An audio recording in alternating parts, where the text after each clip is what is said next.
Bueno, seguimos estudiando estos pecados respetables. Vimos impiedad, incredulidad, ansiedad, falta de contentamiento, ingratitud, orgullo, egoísmo, falta de dominio propio, impaciencia, irritabilidad, ira y las consecuencias de la ira vimos también. Hablamos sobre el juzgar a los demás y la semana pasada,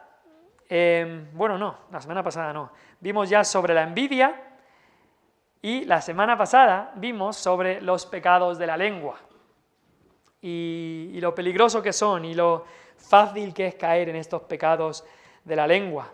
Hablamos de ese versículo tan importante tenerlo en nuestro corazón: ninguna palabra corrompida salga de nuestra boca, sino la que sea buena para la necesaria edificación. Y esto cada día nos lo tenemos que recordar, cada día, porque hay veces, muchas veces, que vamos a decir algo que no tenemos que decir, y es mejor tragarse las palabras, morderse la lengua, antes que decir algo que no sea de edificación, que no sea lleno de la gracia de Dios. Cuando hablamos acerca de alguien, y hablamos sobre el chisme, hablamos sobre, podemos hacer la pregunta, ¿es edificante? Después hablamos sobre la calumnia y la mentira, y hablamos sobre la pregunta que nos debemos hacer de decir, ¿es verdad lo que voy a decir? ¿Es verdad o no? Y luego hablamos sobre la crítica, y tenemos que preguntarnos también, ¿es amable lo que voy a decir? ¿Es necesario lo que voy a decir? Y después hablamos sobre, o vimos cómo son nuestras palabras cuando hablamos con alguien, no cuando hablamos acerca de alguien, de una tercera persona, sino cuando hablamos directamente con alguien. Y vimos que muchas veces podemos decir palabras ásperas, sarcasmos, insultos, dejar en ridículo, etcétera, cualquier cosa que se diga que pueda rebajar, humillar, hacer daño a los demás, y cómo debemos de despojarnos de todos estos pecados que nos asedian, los pecados de la lengua.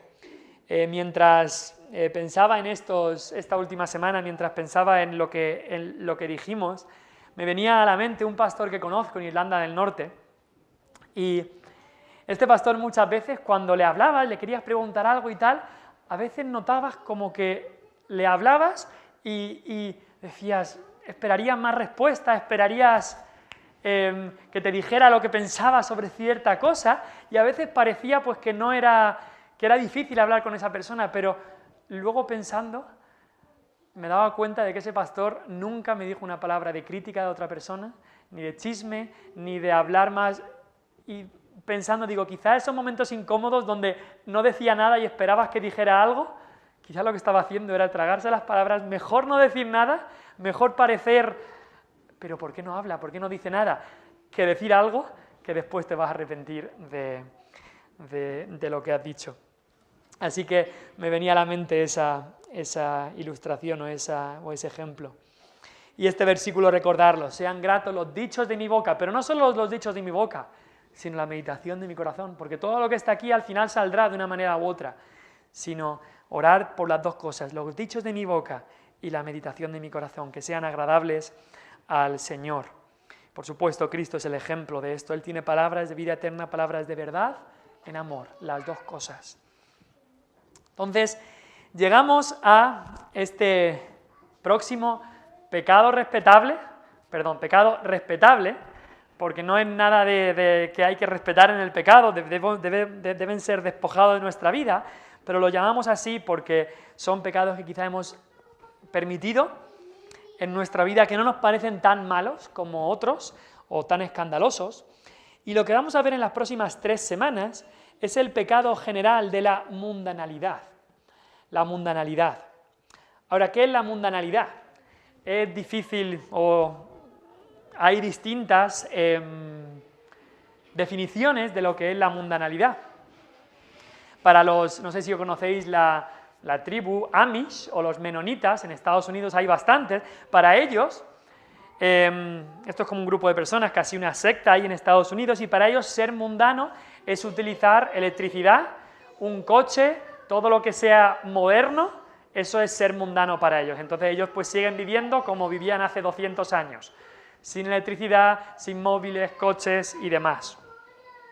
Ahora, para algunas iglesias evangélicas, ser mundano es pues una lista de reglas que si no haces estas cosas, pues entonces eres mundano. Si no haces esto, pues eres mundano. Pero nosotros debemos ir a la Biblia. ¿Qué dice la Biblia que es la mundanalidad? Y hemos leído un versículo en Primera de Juan, capítulo 2, que nos habla de la mundanalidad.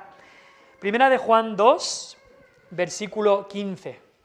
Dice, no améis al mundo, ni las cosas que están en el mundo. Si alguno ama al mundo, el amor del Padre no está en él.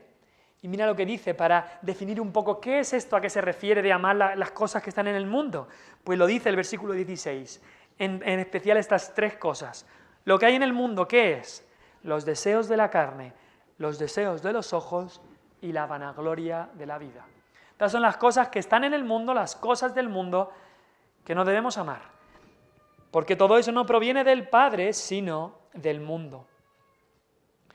Ahora, a veces esa mundanalidad es muy fácil que se meta en la iglesia, muy fácilmente. Ahora, Dios nos ha dado cosas que podemos disfrutar en este mundo en el cual vivimos. Hay cosas que Dios nos ha dado para disfrutar. Un buen jamón serrano, a mí me gusta mucho. Un zumo de naranja recién exprimido, a mí me encanta, fresquito, zumo de naranja recién exprimido. Las flores ahora que se abren en primavera, podemos disfrutar de eso, por supuesto. El paisaje desde lo alto de una montaña aquí en la Sierra de Segura, se puede disfrutar, es algo asombroso. La brisa fresca, no la brisca, la brisa fresca, cuando estás acalorado. O la familia, el amor en el matrimonio, la sonrisa y los abrazos de un hijo o de un nieto, cosas preciosas en este mundo que podemos disfrutar, la podemos y debemos disfrutar de eso. Hace unas semanas hablaba con los jóvenes de alégrate joven en tu juventud, hay cosas que Dios ha puesto para que nos podamos alegrar en ellas, pero ese mismo versículo dice, pero, hay un pero a esas cosas de las que podemos disfrutar. Y mira lo que dice, por ejemplo, 1 Corintios 7, 31. Dice, y los que disfrutan de este mundo como si no lo disfrutasen, porque la apariencia de este mundo se pasa. Lo que dice ahí el apóstol Pablo es, sí, hay cosas que puedes disfrutar en este mundo, sí, pero no te apegues demasiado a estas cosas. No hagas de estos disfrutes tu mundo y tu vida. Estas cosas son mi mundo, son mi vida, porque al final estas cosas se pasan. Y lo podemos ver de la manera más clara con la belleza de una flor.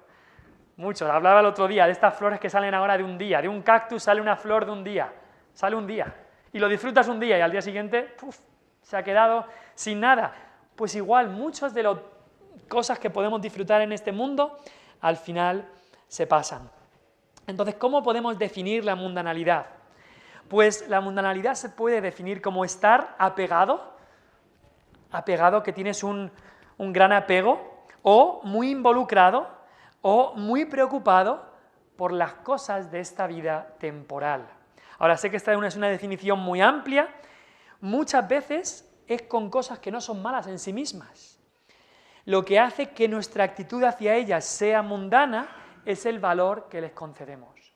Cosas que Dios nos da, pero les damos un valor que no les tendríamos que estar dando, un valor que nos preocupamos tanto por estas cosas, estamos tan apegados a estas cosas que caemos en la mundanalidad. Mira lo que dice Colosenses 3, 2 y 3. Poned la mira en las cosas de arriba, no en las de la tierra. Eso significa que todo el día hay que estar meditando en meditación trascendental sobre Dios, no hay que trabajar, no hay que comer, porque todas esas cosas son cosas de la tierra. No significa eso. Lo que está diciendo ahí es que ocupemos nuestra mente en las cosas espirituales, en las cosas de arriba, y las cosas de la tierra les pongamos en el lugar que les corresponde. Lo que valores más deben ser las cosas espirituales. ¿Qué son las cosas espirituales? La palabra de Dios, la oración, el evangelio, la obediencia a Dios, el cumplir con la gran comisión de ir a predicar el evangelio, ir a compartir el evangelio con tus amigos. Por encima de todo, el que es espíritu, Dios mismo, debe ser aquel que tenga el sitio preeminente en tu vida. Nosotros podemos mirar las cosas de arriba y así podemos tener una correcta perspectiva de las cosas de esta tierra. ¿Y por qué debemos hacer esto? Mira lo que dice, porque habéis muerto. Ahora, no se refiere a muerte física, Se refiere a que cuando fuimos salvos, ¿qué ocurrió? Morimos a nuestro viejo hombre, a nuestra vida pasada. Habéis muerto y nuestra vida está escondida con Cristo en Dios. Una figura preciosa, como nuestra vida está ahora con Cristo en Dios, segura con Él.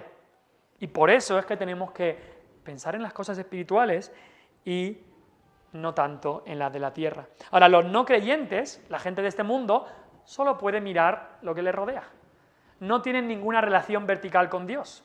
Vertical me refiero a del hombre con Dios. Entonces solo pueden ver las cosas de la tierra. Y muchas veces ocurre que, claro, convivimos con la gente de este mundo y hay mucha gente en este mundo que lleva vidas decentes, lo que llamaríamos una buena persona, lo que llamaría la gente del pueblo, esa persona es una buena persona, un buen vecino, cuida su casa y su familia, paga los impuestos, evita los pecados escandalosos. Y al vivir con ellos, lo que nos pasa es que pensamos que la mundanalidad es aceptable. Decimos, pues si lo hace esa persona, que es buena persona, pues tampoco estará tan mal. Entonces, el autor nos da una segunda definición de mundanalidad para que podamos entenderlo mejor, y es aceptar valores, moralidades o prácticas de la sociedad incrédula, aunque sea sociedad decente, aunque sea personas decentes que nos rodea, sin discernir si son bíblicos o no. Lo hace todo el mundo, no tiene que estar tan mal. Lo hace tal persona que es una persona decente, no tiene que estar tan mal. Y aceptamos valores, moralidades o prácticas de la sociedad incrédula sin discernir qué dice la Biblia en cuanto a eso, qué es lo que dice la palabra de Dios. Es como que seguimos la corriente. Mientras que la corriente no sea muy turbia, pues seguimos la corriente, nos dejamos llevar. Cuando ya se vuelve muy turbia, pecado muy escandaloso, entonces sí. Pero si no, seguimos la corriente. Pero eso no es lo que la Biblia nos dice. La Biblia nos dice que todo debemos seguir la Biblia. Todo debemos seguir lo que Dios nos diga. Entonces eso es un poco definición de mundanalidad. Y es lo que vamos a estar viendo en las próximas 3 semanas, este concepto de mundanalidad. Pero hay 3 pecados que vamos a estar viendo, uno esta semana y otro la próxima y otro ya la última, en este concepto de mundanalidad. Y el primero que vamos a ver es la avaricia. Es la mundanalidad en cuanto al dinero, hablando del dinero. Ahora, la avaricia nos puede parecer, bueno, esto ya es un pecado que no podríamos llamar respetable, esto ya es, todos sabemos que la avaricia es pecado, ¿no? Pero muchas veces será más el caso en nuestras vidas de lo que pensamos. Hoy vamos a ver estos pecados aceptables en cuanto al dinero. Hay otros en cuanto al dinero como el robo, el fraude, el desfalco, que sabemos que son pecados, pero muchas veces puede haber en nuestra vida amor al dinero. Amor al dinero. Y amor al dinero, al fin y al cabo, muchas veces puede ser, como dice ahí 1 de Juan, amar al mundo y las cosas que están en el mundo. Cuando nos dice esos 3 términos, dice los deseos de la carne, los deseos de los ojos y la vanagloria de la vida. Quizá más con ese último, la vanagloria de la vida, es con el que podríamos hablar de las riquezas. Ahora, vivimos en una nación, ahora España, si lo comparas con cómo estaba España hace 100 años, Alfonso nos podría contar algo, él ha vivido todo ese tiempo, pero hace 50 años, pues gracias a Dios tenemos más de lo que necesitamos. Gracias a Dios hay muy pocos, si no prácticamente nadie, que por necesidad pase hambre en este país. Tenemos más de lo que necesitamos. Y muchas veces eso nos lleva a la avaricia. He recabado, el autor del libro lo hace también, pero he recabado algunos datos. Bueno, como decía, esto es parte de la mundanalidad, es el tema de la avaricia. Y es un poco seguir lo que vemos en nuestra sociedad, en cuanto a cómo aplica nuestra sociedad el uso del dinero. Lo creas o no, eso es lo que dice Google, que es el salario medio anual en España. 28.360 euros. Pero mira lo que es la deuda media de cada hogar español, 33.000 euros. Esa es la deuda media de cada hogar español. Es decir, somos una sociedad que está bien económicamente, tenemos para comer, yo creo que toda España, incluso hay sitios que puedes ir, banco de alimentos y demás, pero estamos bien, pero también nos endeudamos mucho. Y estaba mirando también, sí, esto es entre el mundo, 144 euros al año dan de media los socios, que son socios de ONGs. Esto es, en España, la gente del mundo, los que son socios de una ONG, lo que dan, lo que donan a entidades no lucrativas, o lo que donan a caridad, o lo que donan es 144 euros. Si piensas en 28.360, sueldo medio de, no sé si es de un hogar o de un español, a 144 euros, eso sale ahí en el gráfico, que están los que son socios de una ONG, que no son todos por supuesto, esto es en España, donan 0,6% de lo que ganan a una ONG o a caridad o a alguna causa benéfica. Vivimos en una sociedad que tiene abundancia, se mete en mucha deuda y no da mucho o no da prácticamente nada a ayudar a otros. Ahora, pero diríamos, bueno, los cristianos son diferentes, ¿no? Los cristianos sí que son mucho más generosos. Pues yo no he encontrado datos de España, pero el autor del libro da datos de Estados Unidos, estadísticas que se han hecho en iglesias. El 4,4% de los ingresos, se hizo una encuesta en 8 denominaciones distintas, muchísimas iglesias, y la media que era el 4,4% de los ingresos de las personas para la obra de Dios. Eso en Estados Unidos. Y en el 68, en el año 1968, era el 6,2%, y ahora en 2003, eso ya hace un tiempo, era el 4,4%, eso es hace 20 años, a saber dónde está ahora ese dato. ¿Y cómo utilizan las iglesias ese dinero?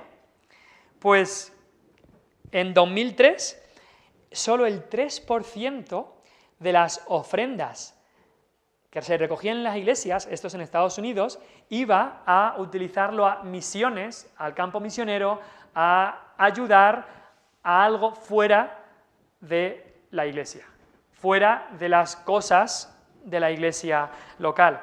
Ahora, eso es solamente el 3% de todas las ofrendas que recibían estas iglesias, solo el 3% iba a ayudar a iglesias fuera o al campo misionero o algo así.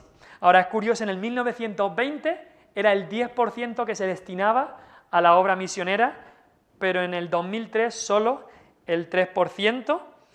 Eso significaba pues, que estas iglesias estaban gastando de cada euro 97 céntimos en sí mismas, en sus programas, sus ministerios locales, todo esto, y solo 3 céntimos se enviaban para evangelizar y ayudar fuera. Así que esto es un poco estadísticas de cómo se utiliza el dinero en nuestro país y un poco del mundo evangélico, sí que es verdad, en Estados Unidos, porque no he encontrado datos aquí, pero seguidos en Estados Unidos, supongo que aquí en España anda parecido. Ahora, este es un tema difícil, y quizá piensas tú, va a hablar de las ofrendas y el diezmo.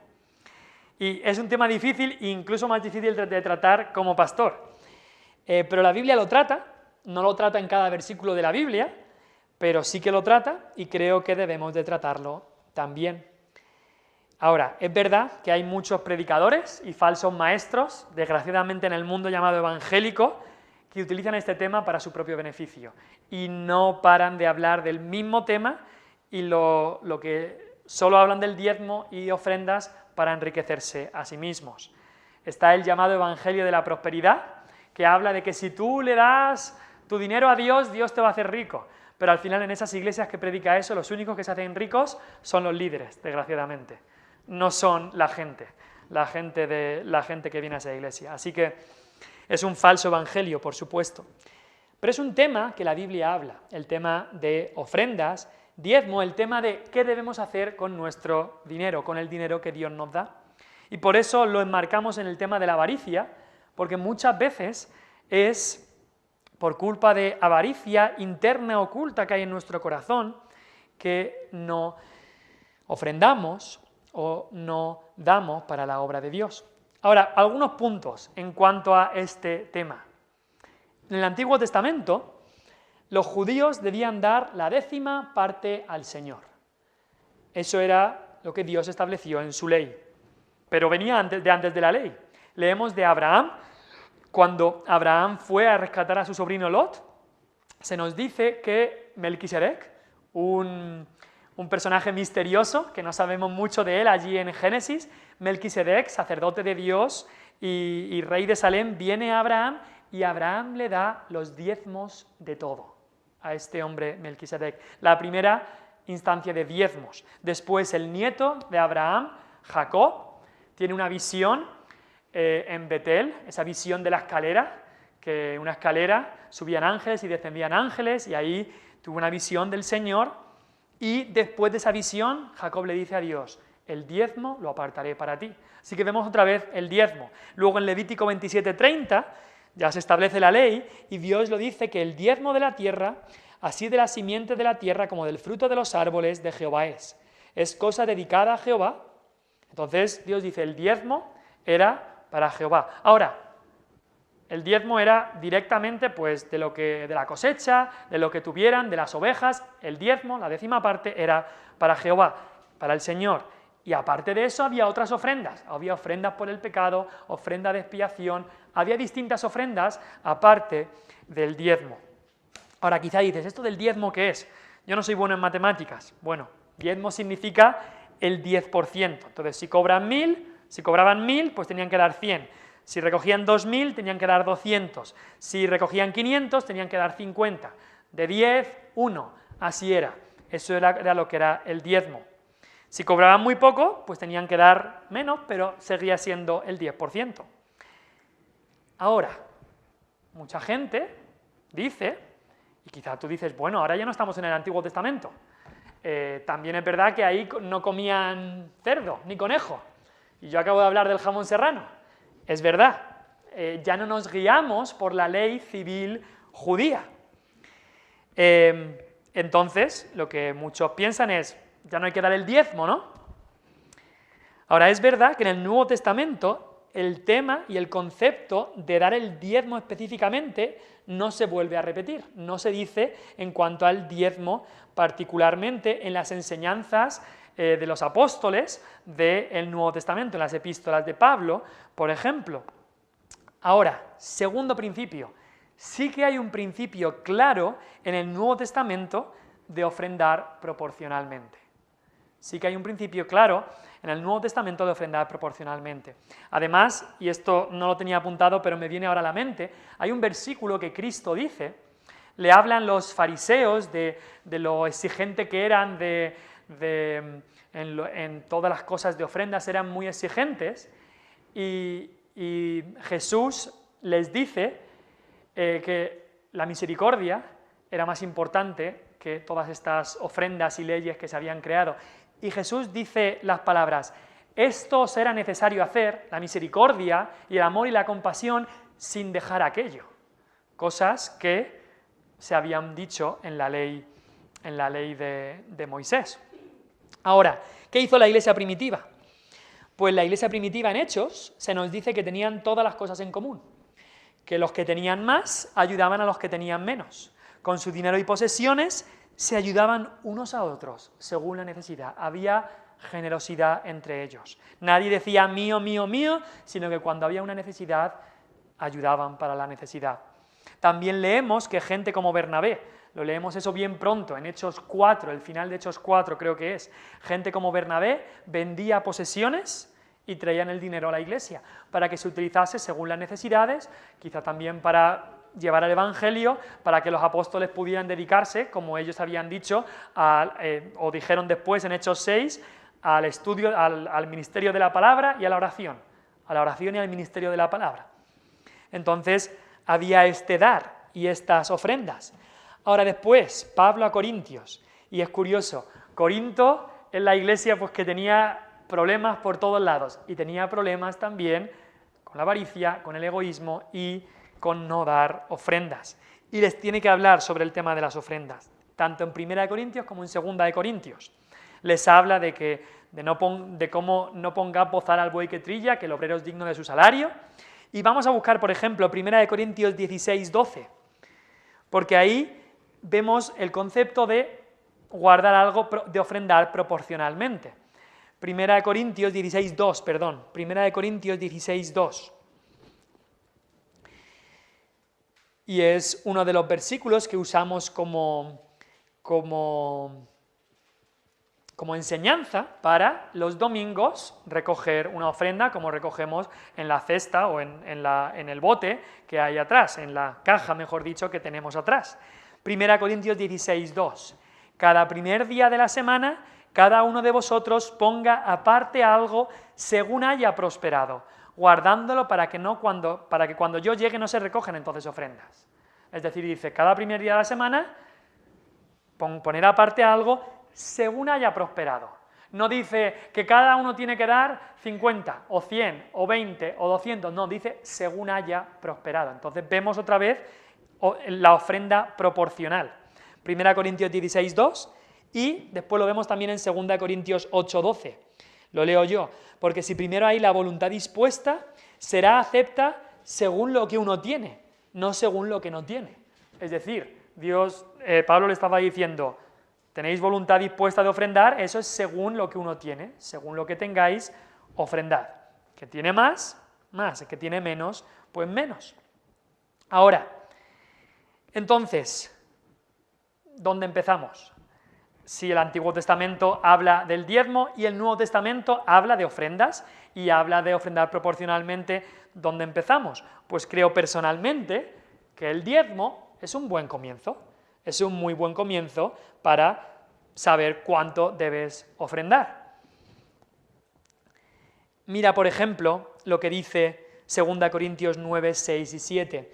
Pero esto digo, el que siembra escasamente, también segará escasamente, y el que siembra generosamente, generosamente también segará. Y aquí Pablo, 2 Corintios 9, está hablando de las ofrendas, el contexto en las ofrendas. Cada uno dé como propuso en su corazón, no con tristeza, ni por necesidad, porque Dios ama al dador alegre. Entonces, cuando el Nuevo Testamento habla de las ofrendas, da más, ¿cómo lo puedo decir?, da más enseñanza en cuanto a cómo hay que ofrendar.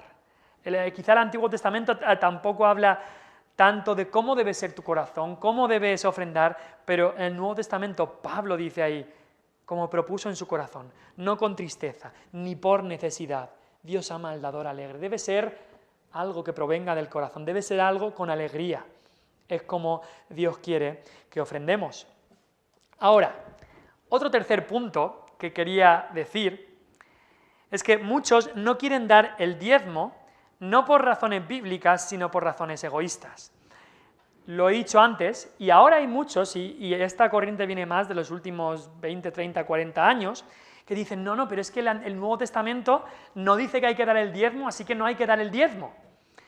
Pero si de verdad fuera por razones bíblicas, que se guiaran aquellos que dicen que el diezmo no es para nuestro tiempo, que ahora debe ser según propusiste en el corazón, que es verdad que lo dice ahí, entonces, si no hay ninguna base para empezar, entonces lo que debería pasar es que algunos den más, algunos den menos, o que sea así. Pero lo que suele pasar es que aquellos que dicen no, porque el Nuevo Testamento no dice la cantidad, al final lo que hacen es dar o nada o mucho menos del diezmo. Y me hace pensar que lo utilizan solo como una excusa para esconder razones egoístas. Y como dijo alguien, lo último que se convierte de un hombre es la cartera. Si su deseo fuera solo guiarse por la palabra de Dios, seguro que la conclusión debería ser que si en el antiguo pacto la cantidad era el diezmo, ¿cuánto más en el nuevo pacto? Que es mucho mejor pacto, que tiene muchas mejores promesas. Os recomiendo ver un vídeo que tradujimos hace un par de años, en esta serie que hicimos de preguntas y respuestas de Alan Kearns, del doctor Alan Kearns, hay un vídeo sobre el diezmo y habla exactamente de eso. Sí que es verdad, el Nuevo Testamento no nos da una cantidad que debamos ofrendar, pero si en el antiguo pacto era el diezmo y el nuevo pacto es tanto superior, tanto más ha hecho el Señor por nosotros, tanto más conocemos al Señor, tanto más se nos ha revelado, pues debería ser con un corazón alegre que demos al Señor, cada uno como propuso en el corazón, y personalmente, como he dicho antes, el diezmo es un buen comienzo. Mira lo que dice 2 Corintios 8, del 1 al 5. Y Pablo estaba tratando en Corinto el problema que en vez de salir solo, porque esto debería salir solo, el creyente que ve lo que Cristo ha hecho, y eso vamos a hablar un poco al final, debería salir solo. Porque en cierta manera, si lo pensamos, no es solo el 10%, o el 15%, o el 20%, o lo que... No es solo... Es que todo tu dinero, todo lo que somos, ¿no hemos cantado todo lo que soy? Todo le pertenece al Señor. Entonces ya no es solo, mira, el 10% es para el Señor y ya me puedo gastar el 90% en lo que me dé la gana. No. Dios es el Señor de todo. Del 10% y del 90%, o el porcentaje que quieras establecer y del resto. Es Señor de todo. Entonces, eso significa que cuando yo voy a comprar algo, pienso en lo que voy a comprar, ¿es acorde a lo que Dios quiere que compre? ¿Estoy utilizando mi dinero sabiamente? Y eso significa ahora que, vale, hay un porcentaje que pongo para la obra de Dios, pero lo demás que utilizo para comer, para pagar las cuentas, para todo, lo utilizo basándome en lo que Dios quiere. Sigue siendo del Señor. No es que una parte es mía y una parte es del Señor, todo es del Señor, una parte lo damos a la obra de Dios en la iglesia local y la otra parte la utilizamos como el Señor nos da en su palabra. Una persona puede dar el diezmo toda su vida y utilizar su dinero muy engañosamente, muy neciamente, aunque dé ofrendas toda su vida, y puede utilizar su dinero de una manera loca y necia. Entonces, eso quería dejar claro, que el Señor es dueño de todo, no solamente del diezmo o el porcentaje que establezcas como cristiano. 2 Corintios 8, del 1 al 5, mira cómo Pablo les tiene que hablar a los corintos por, yo creo, avaricia que había en su vida. Y les da el ejemplo de las iglesias de Macedonia, entre ellas creo que Filipos sería una. Asimismo, hermanos, os hacemos saber la gracia de Dios que se ha dado a las iglesias de Macedonia, que en grande prueba de tribulación, estaban pasando tribulación, estaban en momentos muy difíciles, la abundancia de su gozo y su profunda pobreza. Ay, pero si soy pobre, ¿yo qué voy a dar? Tenían profunda pobreza, pero estaban gozosos. La abundancia de su gozo y su profunda pobreza abundaron en riquezas de su generosidad. Aquí estaba una iglesia que estaba pasando por tribulación, que eran profundamente pobres, pero estaban gozosos y querían dar para la obra del Señor. Dice, pues doy testimonio, dice Pablo, de que con agrado han dado conforme a sus fuerzas. Como habíamos dicho, han dado conforme a lo que tenían. Tenían poco, pero han dado conforme a sus fuerzas. Pero mira, y aún más allá de sus fuerzas. Han dado mucho más de lo que en realidad podían, pidiéndonos con muchos ruegos que les concediésemos el privilegio de participar en este servicio para los santos. No sé si quizá Pablo, viendo la pobreza que tenían, Pablo estaba recogiendo una ofrenda quizá para enviar a los santos en Jerusalén, a la iglesia en Jerusalén, y quizá Pablo, viendo la pobreza que tenían, como que dijo, bueno, quizá en otras iglesias voy a recoger esta ofrenda porque otras iglesias pues están mucho mejor, quizá en Corinto, en otro... Y los de Filipos, que creo que es la iglesia a la que se refiere aquí cuando dice Macedonia, los de Filipos dijeron, no, por favor, dejarnos participar. Pero si no tenéis prácticamente, dejarnos participar, por favor. Dice, con muchos ruegos pidieron poder participar en este servicio para los santos. Y no como lo esperábamos. Dice, y no fue incluso como lo esperábamos, sino que asimismo se dieron primeramente al Señor. Eso es básico en cada ofrenda. Yo me doy primeramente al Señor. Señor, te doy mi vida entera a ti. Y luego a nosotros por la voluntad de Dios. Así que eso es como ofrendaron Filipos y las iglesias de Macedonia. Un ejemplo para nosotros, para cada iglesia, era un ejemplo para Corinto, en ese tiempo que a Corinto le estaba costando más, cuando tenían muchísimo más que los de Filipos, a Corinto le costaba mucho más de lo que le costó a los de Filipos.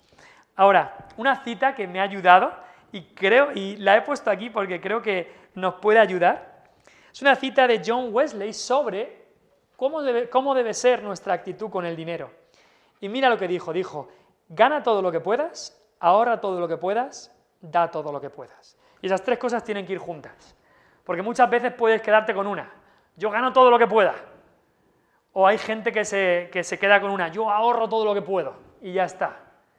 Pero quedándose con los tres. Lo primero, dice, gana todo lo que puedas. Es decir, si hay una oportunidad de tener más rendimiento por el trabajo, de tener una mejor cosecha, de recibir más, de ser diligente con el trabajo para que produzca más, pues por supuesto, no hay ningún problema en eso, sin descuidar, por supuesto, las responsabilidades que Dios nos da en la familia, sin descuidar el día del Señor, día de reposo, sin descuidar tu responsabilidad en la iglesia, pero si hay una oportunidad de poder tener más rendimiento por el trabajo, pues perfecto.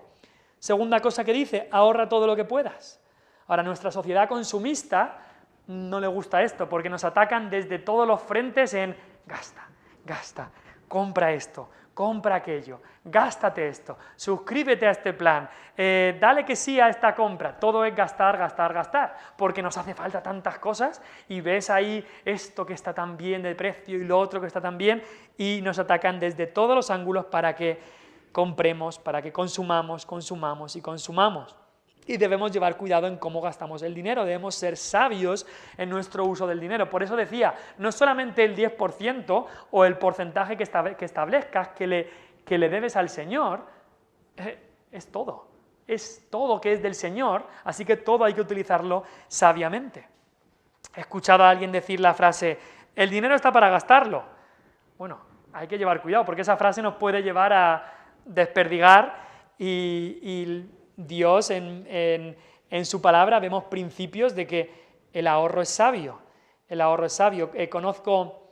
Bueno, no los conocí personalmente, pero mis padres sí, una pareja estadounidense, y debido a negocios que este hombre tenía, se convirtieron en millonarios. Quizá, no sé si quizá decir multimillonarios. Y tenían dinero, pero no te crees el dinero que tenían. Pero los veías como vivían de la manera más normal del mundo. Nadie viéndolos, viendo su casa, su coche, lo que vestían, nadie podría decir los ceros que había en la cuenta del banco. Ahora, ¿qué hicieron estas personas? Establecieron una misión cristiana para apoyar a misioneros por todo el mundo. Utilizaron su dinero para eso y ellos vivieron como otros más, cuando tenían millones y millones. Y no lo sabrías habiéndolos visto a ellos el dinero que tenían. Entonces fueron unas personas ahorrativas para después, gana todo lo que puedas, ahorra todo lo que puedas, da todo lo que puedas. Con lo que has ahorrado no es para ti, para amontonar o para dejar herencias y herencias a tus hijos, sino da todo lo que puedas a los que lo necesitan, a la obra del Señor, al ministerio de la palabra, a la evangelización de las naciones. Ahora, requiere diligencia también poder ver las necesidades, preguntar por ellas, informarse para quizá no dar el dinero a algo que no sea útil, pero la Biblia nos dice, Cristo dijo en Mateo 5:42, al que te pida, dale. Debemos ser sabios, pero debemos tener un corazón generoso. Te pregunto, ¿has pensado alguna vez en probar al Señor en cuanto a decir, Señor, hasta este momento te he dado esto, voy a probarte, a ver si tú suples mis necesidades dándote esta cantidad? Quizá dices, bueno, pero no tengo mucho. El Señor provee, como muchos de nosotros hemos comprobado, el Señor provee. Abraham ya lo comprobó en el sentido espiritual de cuando Isaac le dijo, ¿dónde está el cordero para el holocausto? Y Abraham dijo, Jehová proveerá. Y por supuesto, la gran lección ahí es que Dios proveería el cordero para el holocausto, Dios proveería el Salvador. Pero luego nos dice Romanos 8, el que no escatimó a su propio Hijo, sino que lo entregó por todos nosotros, ¿cómo no nos dará también todas las otras cosas que necesitamos? Y algo que he visto en muchos lugares, muchas veces, es que los que menos tienen son los que más dan. Quizá recordáis la historia, no una parábola, sino la historia que contó el Señor, o más que nada, lo que vio el Señor allí en el templo, cuando los fariseos venían dando de lo que les sobraba, con su orgullo y su vanagloria, de dando, ay, mira todo lo que doy. Yo conocí una vez una señora que siempre que pasaba el plato de la ofrenda cogía su billete y lo ponía ahí encima del plato de la ofrenda para que todos lo vieran. Pero los fariseos hacían también eso. Pero la viuda fue y dio 2 blancas, nos dice ahí, menos que todos los demás. Pero Jesús sabía la situación y Jesús se daba cuenta de que la que tenía menos era la que más había dado. La que más se había sacrificado era la que menos tenía. Ahora, tema difícil, pero un tema que tenemos que examinarnos de decir, ¿hay avaricia en mi vida o cómo utilizo el tema del dinero? ¿Cómo utilizo este regalo que Dios nos ha dado? Porque es algo que Dios nos da y nos hace mayordomos de lo que Él nos da. Quiero acabar con este texto en 2 Corintios 8, versículo 8 al 9. Vamos a buscarlo, porque así podemos ver un poco también el contexto. 2 Corintios 8, son estos capítulos, creo que es en 2 Corintios es el capítulo 8 y 9, y en 1 Corintios el capítulo 9. Los capítulos que Dios habla, el apóstol Pablo, inspirado por el Espíritu de Dios, habla sobre el tema de las ofrendas y en los 2 casos es a la iglesia de Corinto. 2 Corintios 8, en el versículo 7 dice, por tanto, como en todo abundáis, y les dice a los corintios, porque ya en 2 Corintios se habían arrepentido de muchos de sus pecados del primer libro, dice, como en todo abundáis, en fe, en palabra, en ciencia, en solicitud y en vuestro amor para con nosotros, abundad también en esta gracia. Se refiere a esta gracia, a esta labor de la ofrenda. Y dice, versículo 8, no hablo como quien manda, no lo hagas porque te lo están mandando, no, sino para poner a prueba, por medio de la diligencia de otros, también la sinceridad del amor vuestro. La diligencia de otros es el ejemplo que hemos visto antes de las iglesias de Macedonia, la iglesia de Filipos que tanto había dado a la obra siendo tan pobres. Dice, lo digo para poneros a prueba, por medio de la diligencia de otros, lo que han hecho otros, también la sinceridad del amor vuestro. ¿De verdad dices que amas al Señor y no quieres dar nada de lo que Dios te ha dado? Y entonces, el apóstol Pablo, versículo 9, me encanta lo que hace. Dice, porque ya conocéis la gracia de nuestro Señor Jesucristo, que por amor a vosotros se hizo pobre siendo rico, para que vosotros con su pobreza fueseis enriquecidos. ¿Cuál es el mayor argumento que da Pablo para motivarles a darse y ofrendar al Señor? El Evangelio. Vuelve al Evangelio. Es lo que decíamos cuando empezábamos estos estudios, para despojarse del pecado que nos asedia, debemos ir siempre al Evangelio, debemos volver siempre a Cristo. Y aquí lo que Pablo hace es recordarles el Evangelio, recordarles de mirar a Cristo para saber cómo y cuánto debo dar. Mira a Cristo, mira su trono glorioso y eterno, que lo dejó para nacer en un comedero de animales, comedero de burros, un pesebre lleno de suciedad, lleno de roña, ahí ese pesebre. Él lo dejó, siendo rico se hizo pobre. Dejó su casa celestial para venir aquí. E incluso decirnos que no tenía dónde recostar su cabeza, que no tenía casa propia, no tenía dónde acostarse a dormir. El dueño de todo el universo murió en la cruz y solo dejó una túnica como propiedad.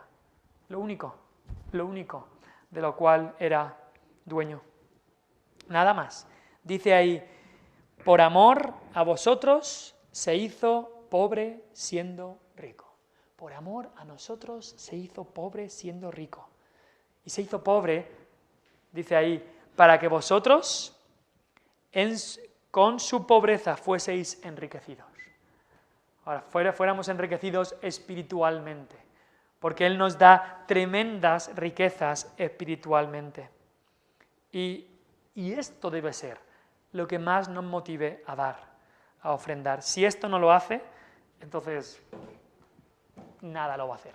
Si ver lo que ha hecho Cristo por nosotros no te motiva a darle a Dios toda tu vida y un porcentaje de lo que Él nos da para su obra, entonces nada más lo puede hacer.